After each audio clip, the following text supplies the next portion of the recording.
And so clearly we're going to be talking about sex today. I see my womb as a place that's powerful, and power is worth protecting.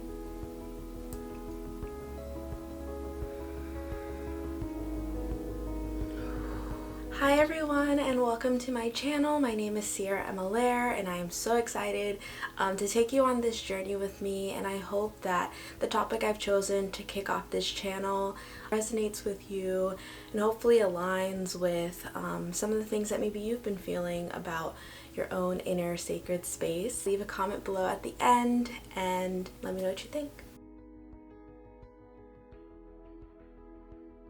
I've been wanting to start a YouTube channel for years now, or more like I've been told to start a YouTube channel for a while. About this year, when I started to realize there weren't really people in my life that I could talk to about the things that I was learning on the journey, except for my roommate. And so that's when YouTube started to come more into my mind, because I just felt like there's a group of people out there that I want to reach. And maybe there's a girl out there that feels like me and feels extremely isolated for the journey that she's choosing to walk on, and is maybe losing friends or feeling lonely, feeling like there's no one who's on the same path.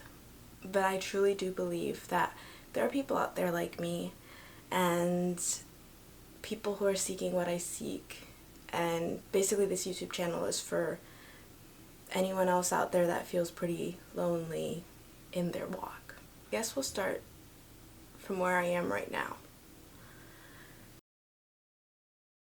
As a Seventh-day Adventist Christian, I wish that when they tried to force virginity on us and purity, they taught us the effects of energy entering our womb space, and not just don't have sex.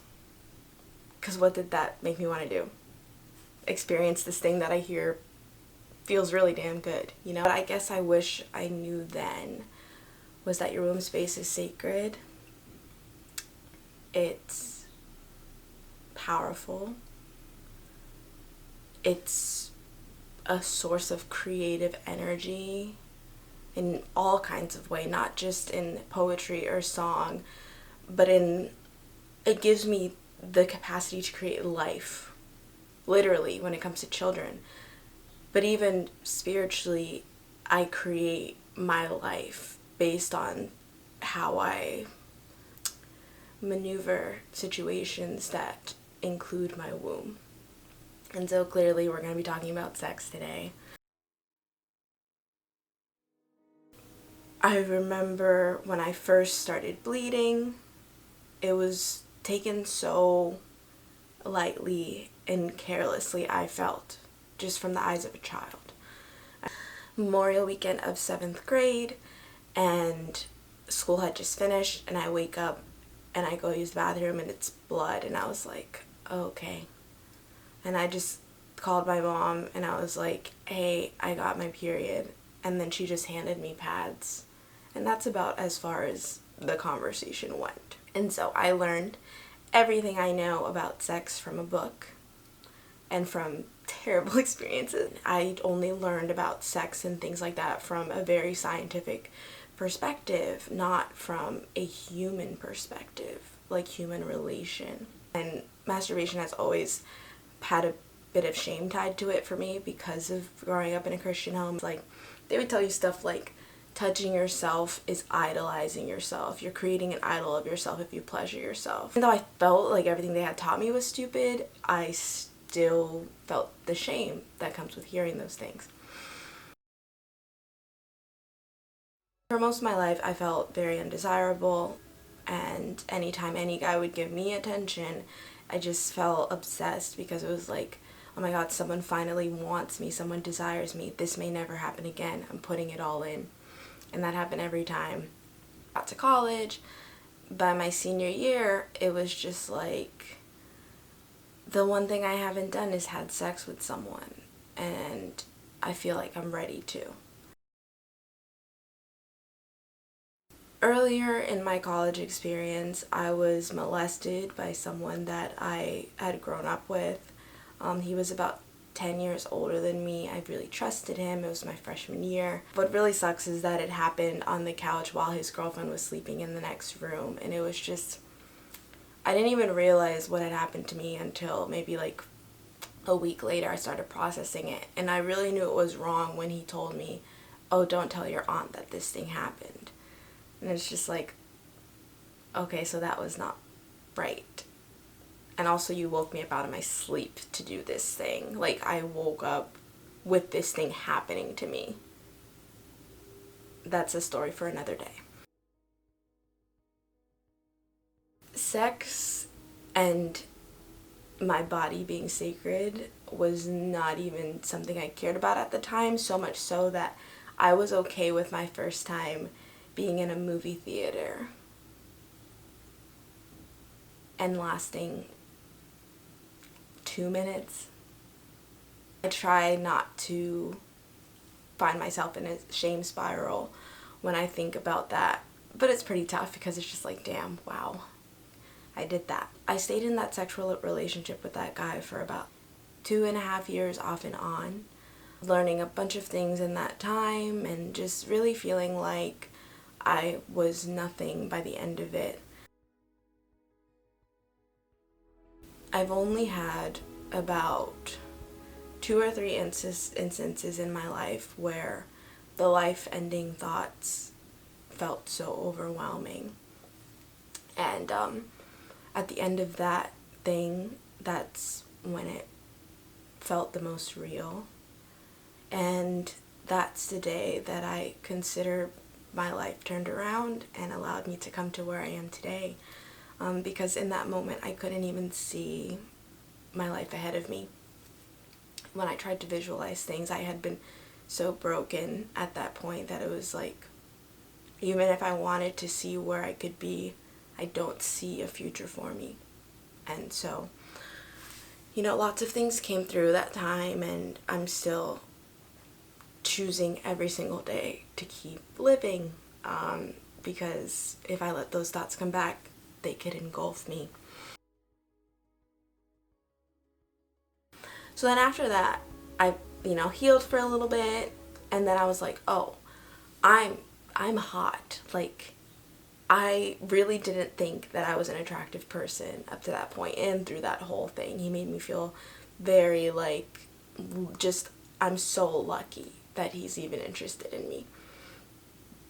Very abusive. And so finally I started to, come into my self-confidence, and I started to actually feel very attractive, and I was like, oh, I feel so liberated in myself. But then that just went the wrong way. I ended up just hooking up with a bunch of different guys. I can count on my hands how many times I've used a condom. And compared to my body count, that's quite scary. And I would fall in love, deep love with every one of these guys, and it would be a whole blowout and like devastating episodes of depression and all that kind of stuff every time it would end. And I lost a lot of friends because of this, because I've come to think that my life is quite dramatic, and it can be too dramatic for people, because it flows from extremes. But that's what happens when you have a friend that has diagnosed bipolar disorder that at the time was unmedicated. And now I'm coming up on a year of finally being medicated. And so it's just like all these different things coming together, making very bad decisions, absolutely owning up to that. But it was like I'm suffering loss every time I give of my body, not only of that partner, but of people that I believed were supposed to love me and hold space for me. So it's just a lot of loss connected to my womb space. I matched with this guy on Tinder who ended up becoming my sugar daddy. I had never cared about my body. I objectified myself through a lot of my life, even up to this point. And I think that my objectification of my body and allowing men to do that as well for so long made me be desensitized to what making my body a monetary good to be consumed. It wasn't good for me in the long run. So I saw this sugar daddy for about 6-7 months. It was like from March to August or something like that of last year. And then during that time, OnlyFans started going crazy, and so I created one. And I made a lot of money. My iMac is from the money that I made on OnlyFans. And so it was cool and stuff, but then it was just like, oh my god, I'm disgusted. The amount of men on this that I've known all through high school and college that I just wanted to see me naked, but my whole life have made me feel completely undesired and unworthy of love. It was a very hard thing to conceptualize, and I don't even really have the words to explain how that made me feel. And then I met a guy at a wedding, and I just was so fucking tired of experiencing pain anytime I allowed someone into my sacred space and my heart space and my womb space. I was so over it. So I was like, something has to change.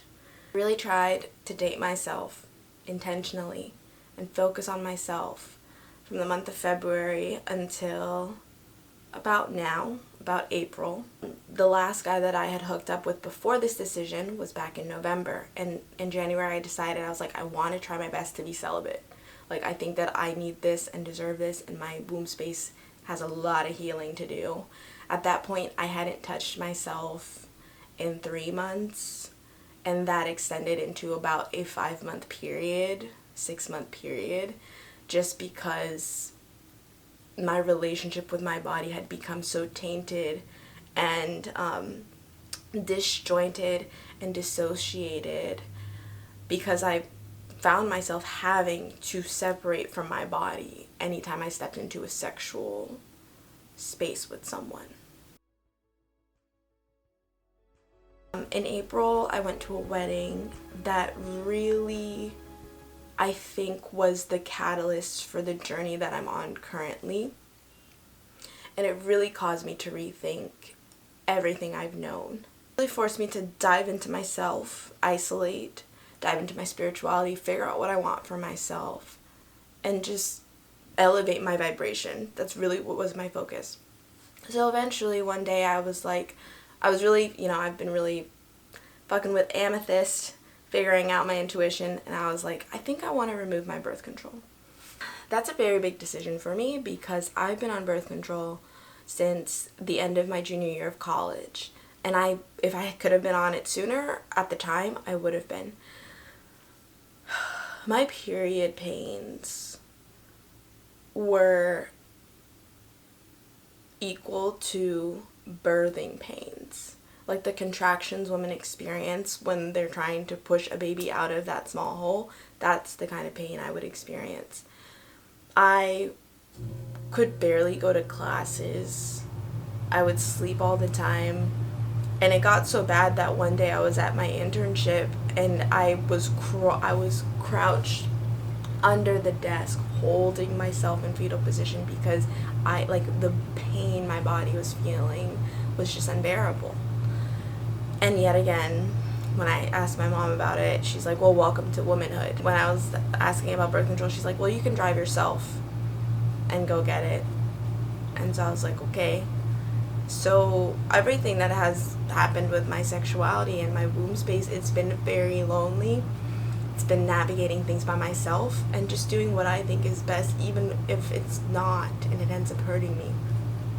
So I went on birth control at the time just for that, and it really helped. But then the mix of hormones, I think, really offset things with my bipolar disorder, which led me to having to be medicated. I was constantly feeling really bloated. I kind of felt like my libido shifted in a weird way once I switched to the NuvaRing, and I just felt really disconnected from myself. And I was like, okay, if I want to be connected to nature even further, I think I need to let my body have a natural way of things. Like, I would literally skip my period because I was so not even wanting to interact with that cycle that my body naturally goes through. And I was really limiting my auric field by doing that. I now know and realize and feel the difference. So I decided finally I was going to take that out, and my roommate was like so happy for me, because it's something I'm afraid. I don't know what my period's going to be like without the birth control, and thankfully my diet has changed a lot, and I'm really focused on holistic nourishment and things like that, which I think will really help with the pains that I was experiencing, but still I don't know, and that's scary. I don't want to feel that pain again. And I really, really, truly believe that I wouldn't have put myself through so much sexual trauma at my own hand had I been taught the reasons why that place is sacred.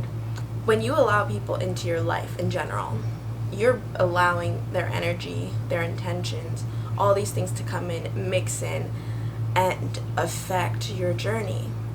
So if that happens just on an auric level, the woman's body is just a receiver. We can't give anything from our yoni except our creative power and creative energy. But men, their auric space is to take.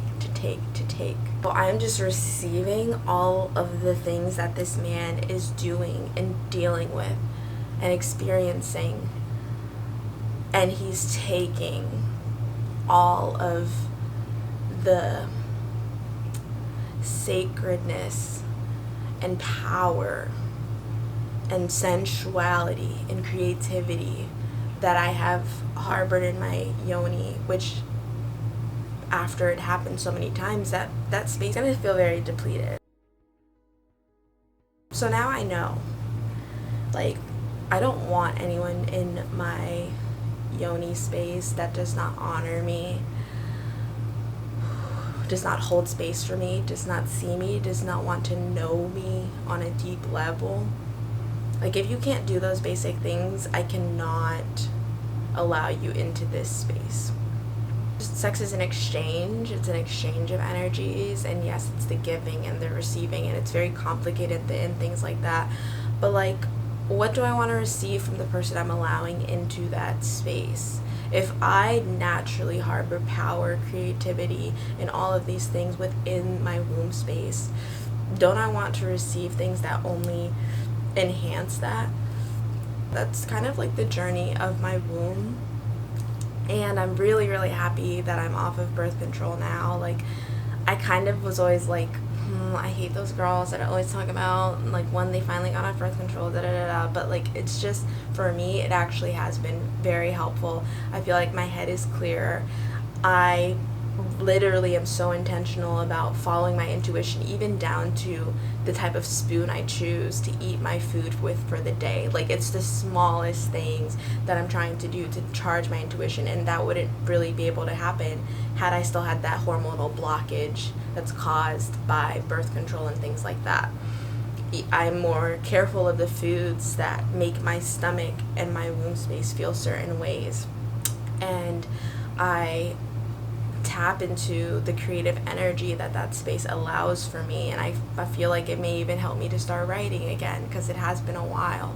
The only time I could write was when that womb space had been mutilated and abused. That's the only time I could ever write anything. So just imagine how much more beautiful my writing and my creative endeavors will be when I come from a place of that womb space being healthy and supported and held and loved and honored.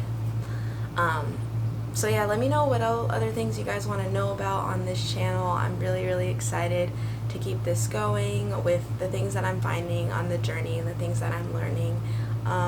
So yeah, thanks for coming. Make sure to like this video and to subscribe and to send it to a friend, even if you don't want them to watch the whole 20-minute thing. Share the knowledge that you gain, even if there's small tidbits, with the people that you love, because you never know what word of wisdom someone might need. Yeah, I send love, light, and blessings to you.